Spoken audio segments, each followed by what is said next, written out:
High noon on a Sunday afternoon, and it is and must be for the Franchise Fantasy Sports Podcast. DJ Yoakley here, Rocky Brown there, and here we go. Rock, another week, a week closer to football. We got some preseason. We are closer. Yeah, we had some. It was a pretty interesting slate.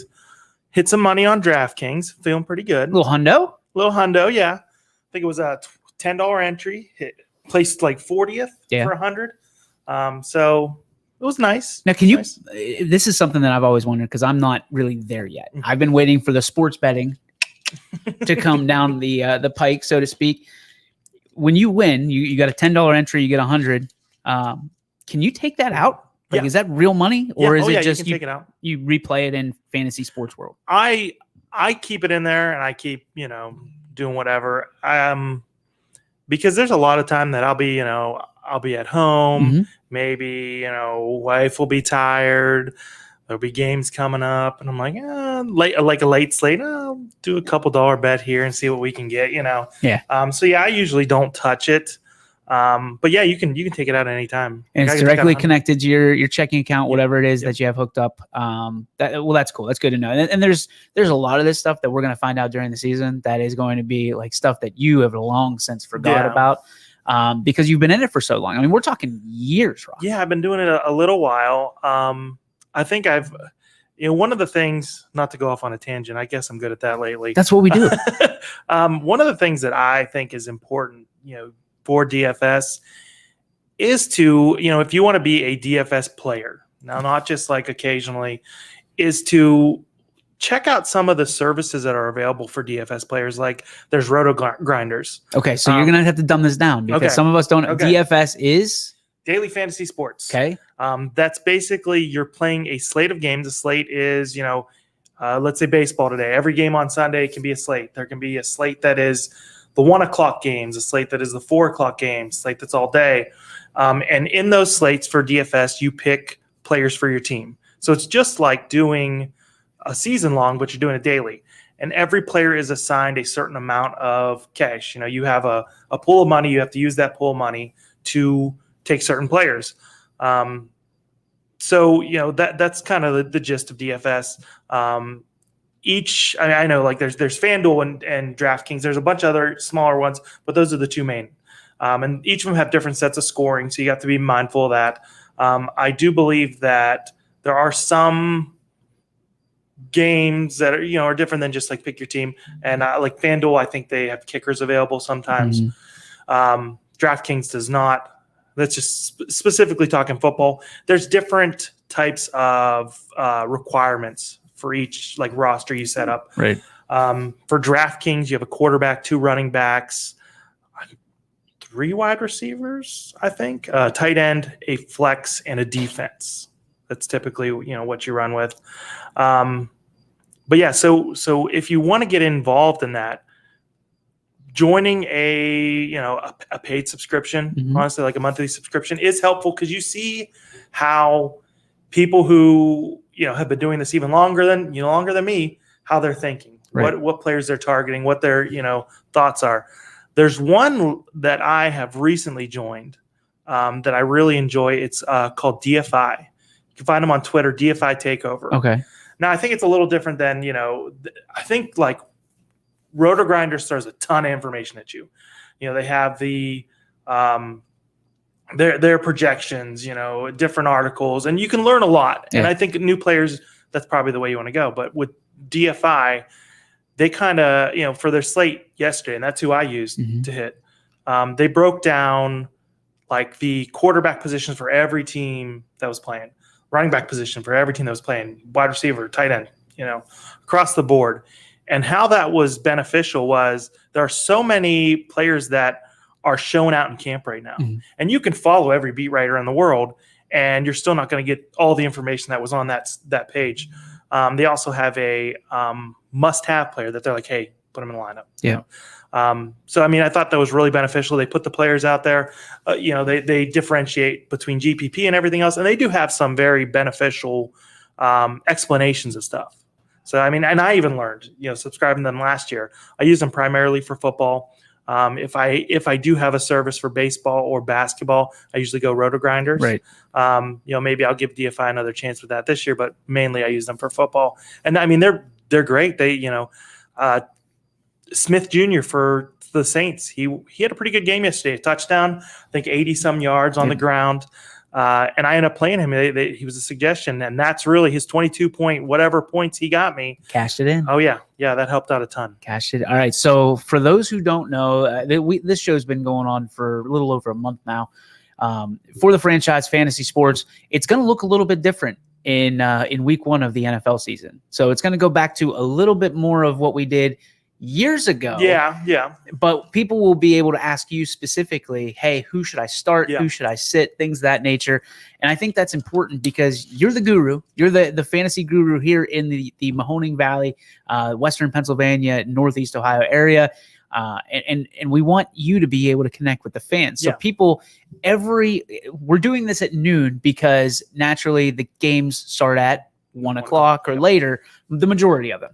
Sometimes you get that weird, like England game or whatever that is, London. But we are going to do that. And also we want people to be able to utilize it. So questions can be utilized here on StreamYard. You can do it in the comments. You'll be able to call in and Rocky will be able to answer your questions because you have some of these services that you subscribe to that you'll be able to help out. And we will kind of put your takes right after the show onto our website. So if you have some last minute changes or need to do it, and I'm sure that there will be a lot. I have to imagine. I mean, just how this preseason has begun, I think you're going to see a ton of in and out. I mean, we saw the quarterbacks alone. Yeah. I mean, you look at a team like the Chicago Bears who have said, Andy Dalton's our starter. Whoops. But Justin Fields looked real comfortable. Started off a little slow against the first team defense, which that's to be expected, first game action.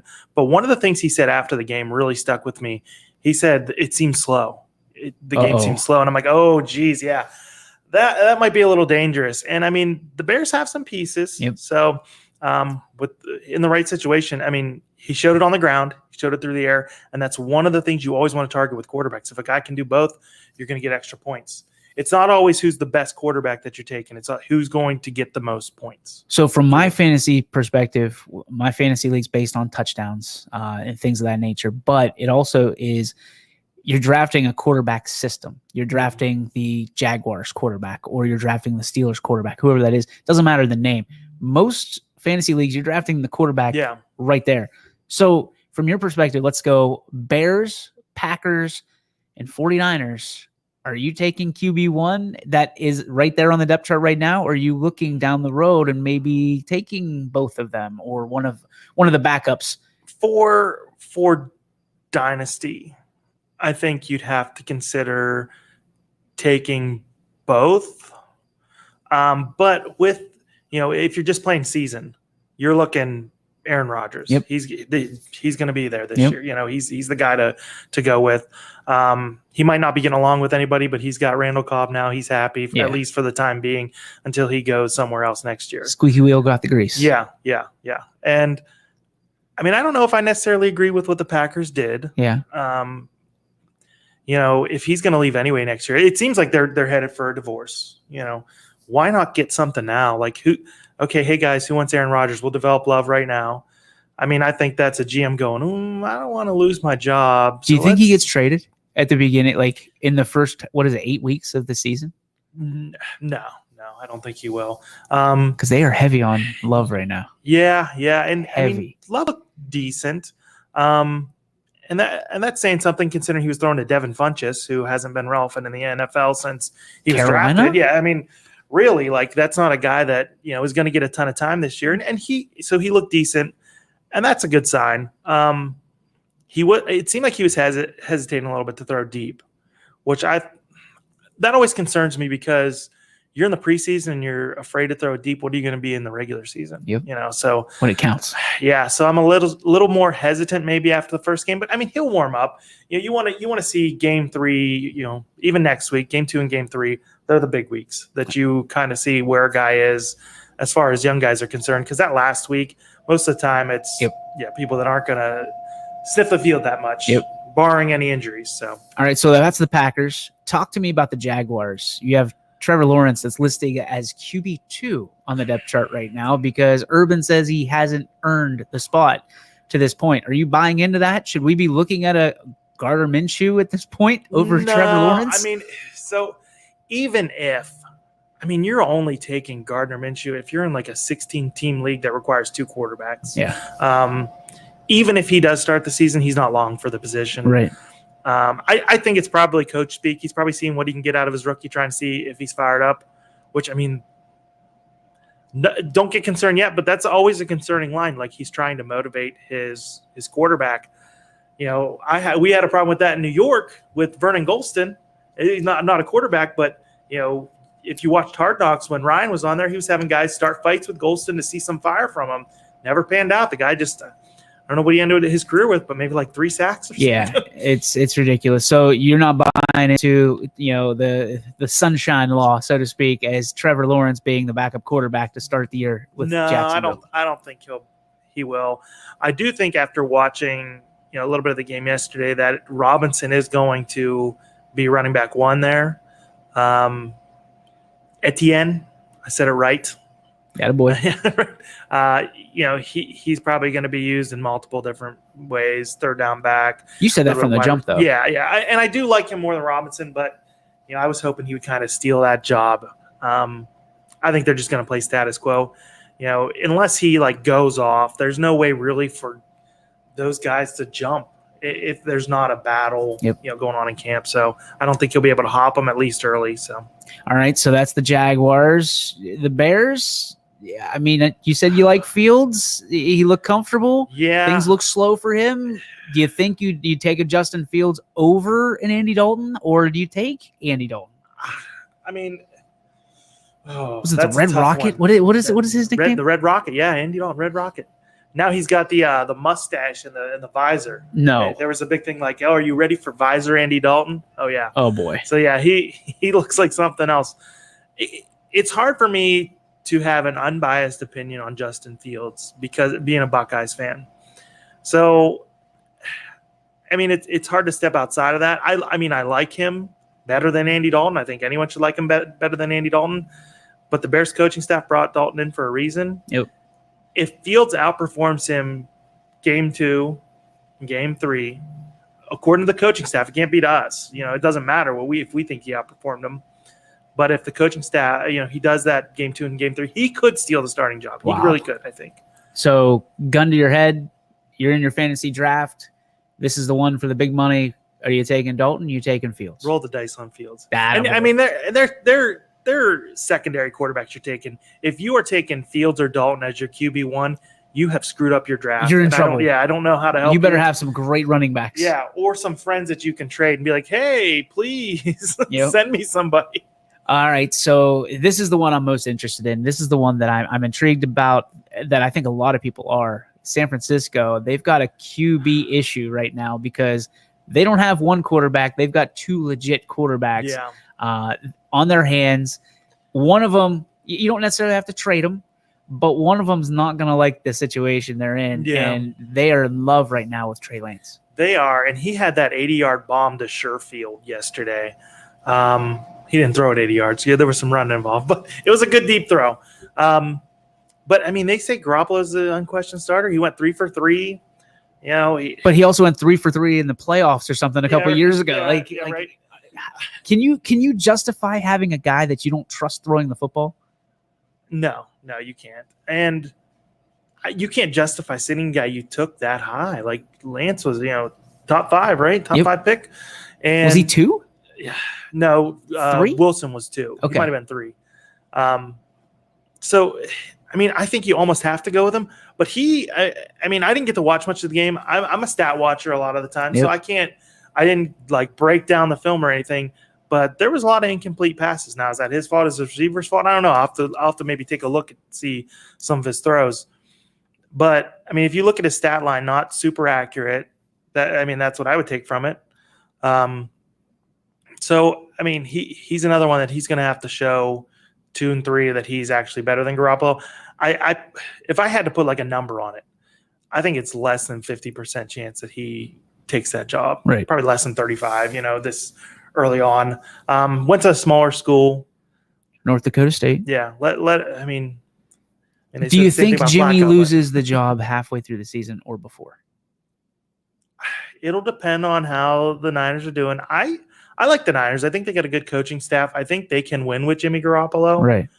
They've got some running backs there. They sure do. They said that Mostert and Sermon are 1A and 1B. Wow. That's what I read. So, so people that were like worried about Sermon, maybe now he's on the draft board for running back. But yeah, I mean, I like San Francisco to stay competitive. So moving forward, I do think Garoppolo probably keeps it this season, barring anything catastrophic. Injuries can always change things pretty quickly. Let's look at the regional here, local. If if you're a Browns fan, Steelers fan, what do you like about Baker Mayfield at this point? I feel like the upside is he's got a lot to prove this year. The downside is there's a lot of tape on him this year as well. Browns fans may hate me for saying this, but the thing I like about Baker Mayfield the most is that he has two great running backs to hand the ball off to. I mean, that helps him out so much. Feed him. Defense comes up. Boop. Okay, OBJ. I think that's the best thing going for him. And he's got a lot of weapons. Yeah. And Donovan Peoples-Jones, he's a guy that right now everyone loves and the media is gushing about him. He's having a great camp. So, add another weapon to the list. Geez, they got two good tight ends, three good wide receivers, two good running backs, a decent line, a really good defense. Baker doesn't have to be, put it on his shoulders. But that's the question, right? That's always been the question with him is he an elite quarterback or is he a product of the system? Are you going after him in the draft? I would not one of the top, 5 guys or something, but maybe in that, taking quarterbacks at 8 to 15 range. It depends on how much you like him. And he's got a lot of targets to throw to, but you always got to worry about that weather, first part of the year, maybe doesn't get as many chances, maybe has a, mud game, where he's handing off the ball or not accurate because it's just the way it is here. So we talked about the Browns running backs, 2 great running backs in the backfield. You've got Hunt, you've got Chubb. If they're both on the board, who are you taking first? Oh, gosh. That is really tough. I still lean Chubb, but Hunt's a great consolation prize. And you just assume that Hunt's going to get more receiving yards, more catches. And in PPR leagues, it's invaluable. So, all right. So, both good options though. I wouldn't be mad if you're a Browns fan, you're like, I want a Browns player on my team. If you miss on Chubb and get Hunt, you're not going to be mad. No. All right. So I think that's great. That's a great insight right there because I think a lot of people are going to blow their first round picks on Nick Chubb because of what he did last year. It's possible. So a sleeper possibly could be Kareem Hunt in the second, third round, maybe even a little later than that. It all depends on your draft board, what's going on. And I can't stress that enough because I can tell you, okay, well, I think this guy's a first round pick. Oh, I think this guy's a first round pick. But if I have a wide receiver as a first round pick and everyone in your draft goes running back or quarterback first, and, then you're going to have to make that decision. Okay, do I go wide receiver right now? Or do I have to grab a running back now while they're available because they're going off the board quick? So let's assume that Nick Chubb goes off the board in the first 10 picks. All right. You're sitting there and you're strategizing. You've got Najee Harris still on the board with the Pittsburgh Steelers. And this is how we're going to transition to Pittsburgh. You got Najee and you have Kareem Hunt. Is there a loss there? Is there a 1A and a 1B? Or is it if you get either of those in the first 4 rounds, you're doing all right? I think that I have Harris ranked above Hunt. Okay. Because touches. Yeah. Who's going to steal carries in Pittsburgh? Like, you got to look at that. I don't see a real Benny Snell, maybe. Yeah, Benny Snell, maybe. Anthony McFarland and Kalen Ballage. Yeah. They like Ballage, though. Yeah. And Ballage has also bounced around. There's a reason, like, the Jets cut him, Miami cut him. Yeah. He did decent with the Chargers, but that honestly, that's like a He's more of an AFC North running back if you think about it. The AFC East, it's a little bit more speed. Same with the Chargers. You got Austin Eckler there. Balash doesn't exactly fit into that scheme. So I don't know. I don't even know if he fits in the North necessarily. Really? Just because he's kind of that third down back. He's a downhill guy, it looks like. Like he at least in that first game against the Cowboys, it looked like he was a downhill runner. I mean, and maybe he's kind of changed the way he plays. What I saw with the Jets, a guy that had some ability, was tentative, was primarily there to catch the ball out of the backfield. And really, the Jets were clueless and probably didn't use him right because he did much better with the Chargers. But I wasn't super impressed with him. So, I hope he works out. I hope he's that number 2 that the Steelers need. But, we'll see. Yeah, I think Anthony McFarland's probably the guy that's he's a dynamic. He's fast, but fast doesn't exactly sell in that North. I think he'll find somewhere else. I really do. Then you say that, and then you look at it, and you go, well, Fast Willie Parker, what did he have other than – Well, that's true. He at least – I feel like McFarland's going to break. He's a tiny back. Yeah. We tried that with Chris Rainey years ago in Florida. It didn't work real well. And this is a Maryland. I don't know what Mike Tomlin's obsession is with Maryland, but the guy loves it. I know he's from that area.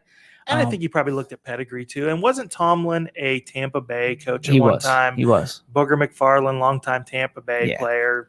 That's the dad. So that now you look at backup quarterbacks, you look at for the Steelers, and you look at there's got to be somebody that takes that QB2. Roethlisberger, I think, is going to have a big year. Do you disagree with him getting a tight end, him now having a running back? Do you think that he's going to have a bigger year than last year, even though he led all the offensive categories for quarterbacks in the AFC North? I think he's going to have a good year. I don't know if he'll have as good a year as he had last year. Wow. Because with age, you never know. I'm sure they'll try to lean on the running back position a little more to keep him healthy.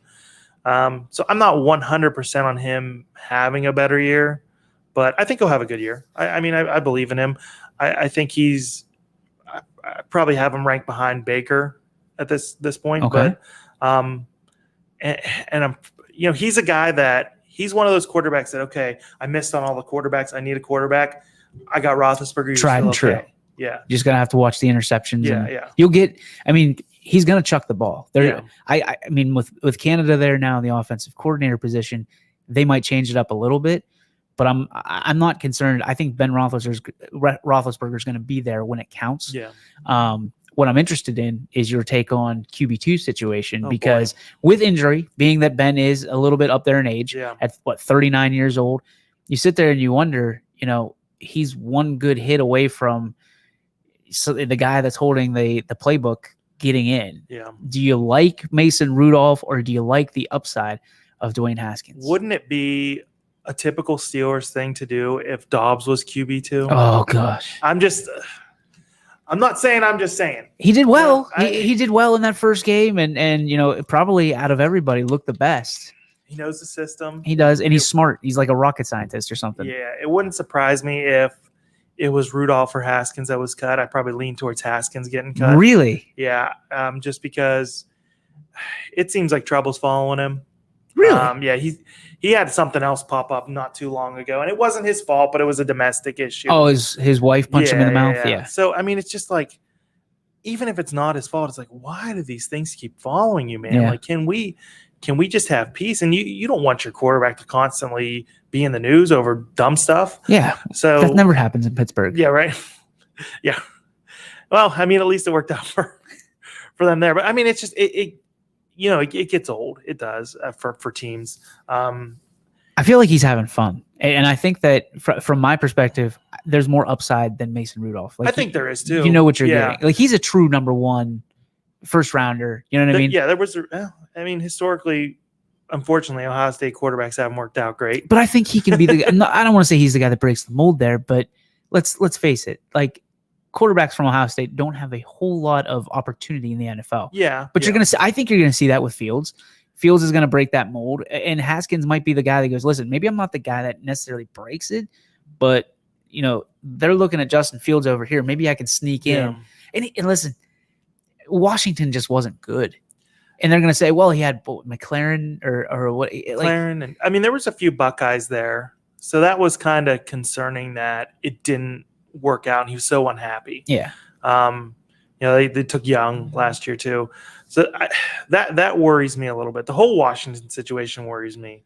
I mean, I'm sure there's more to it, like anything else, but I mean, again, I wouldn't be surprised if he was a one cut. I wouldn't be surprised, and that's going to hurt some Steelers fans because I know that, man. I want that Rudolph. Haskins jersey. Yeah, Rudolph is not very well liked in Pittsburgh. It seems. No, he's not, because he's vanilla pudding. He's not Roethlisberger. He's not exciting. He's not.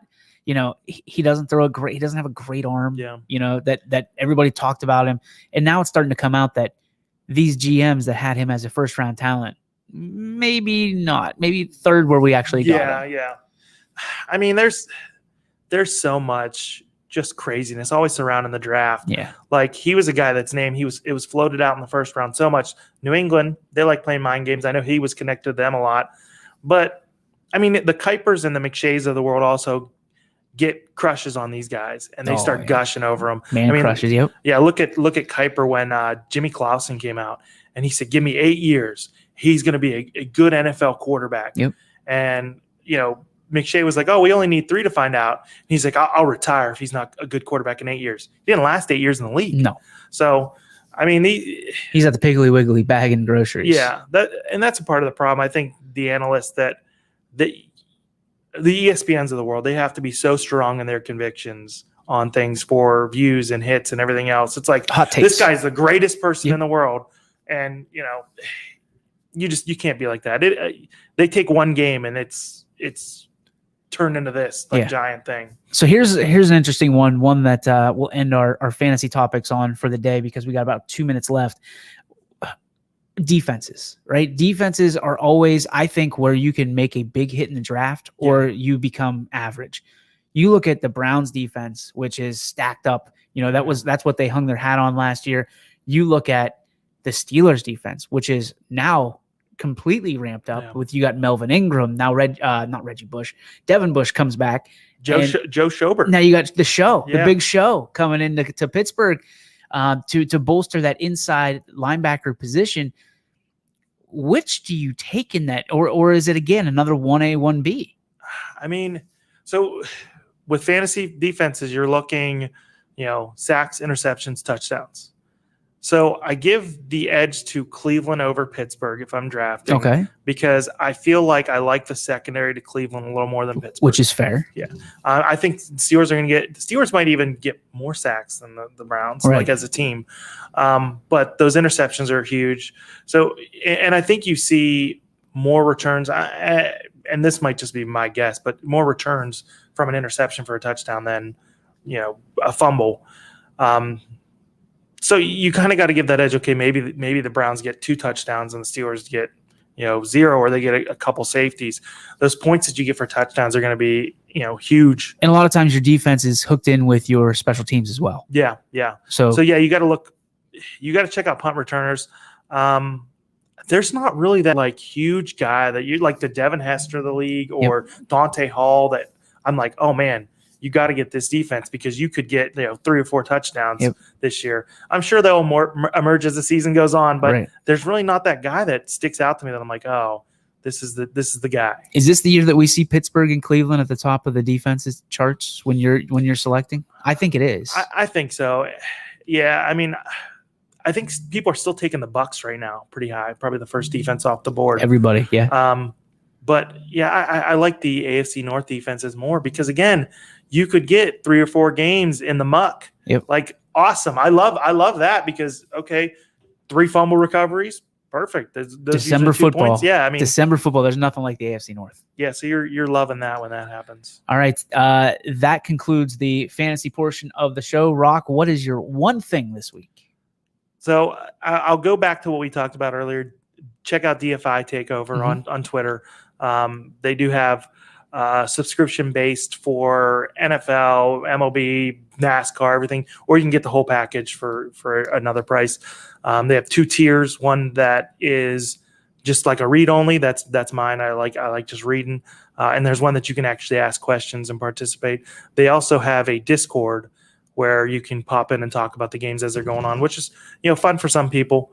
The other one, happy Gotcha Day to my daughter, 16 Gotcha Day. So, having a little party today for her. So that should be fun. Proud of you, man. That's you're the one that kind of got me involved in this and that stuff. No better joy. Yeah, no absolutely. better joy. So, congratulations, happy Gotcha Day, and we're excited. That's going to do it for this edition of For the Franchise Fantasy Sports Podcast with Rocky Brown. I'm DJ Yoakley. Remember, next week, make sure you have your questions ready. We're getting closer. These drafts starting to happen now, and I'm gonna send you a link for our NFL draft. Okay. $25 entry fee. I'm in. It's going to be, I think we're going to go dynasty. It's for the franchise. I'm thinking like that has to make sense. Yeah. For the franchise, let's do a dynasty. We'll send it out. Maybe we do too. Where it's just I do want to do a fantasy, like hook up with whatever you do for daily fantasy. Mm-hmm. And we do that every week as well. Yeah. There was one I noticed from someone I went to school with. They run a podcast. That's what B said. It's primarily a Cleveland sports podcast. And they did like a weekly DraftKings contest. And, someone, they got a little bit of the money and then they got like something from the podcast, like a shirt or something. Let's do it. We can print up some shirts. Yeah. That's pretty cool. That's nothing. Let's do that because I think that would be fun too. Yeah. Because then we get a couple things going. All right. That's Rock. I'm DJ. That's going to do it for this edition of For the Franchise Fantasy Sports Podcast. We'll see you next Sunday, high noon, right here on YSN.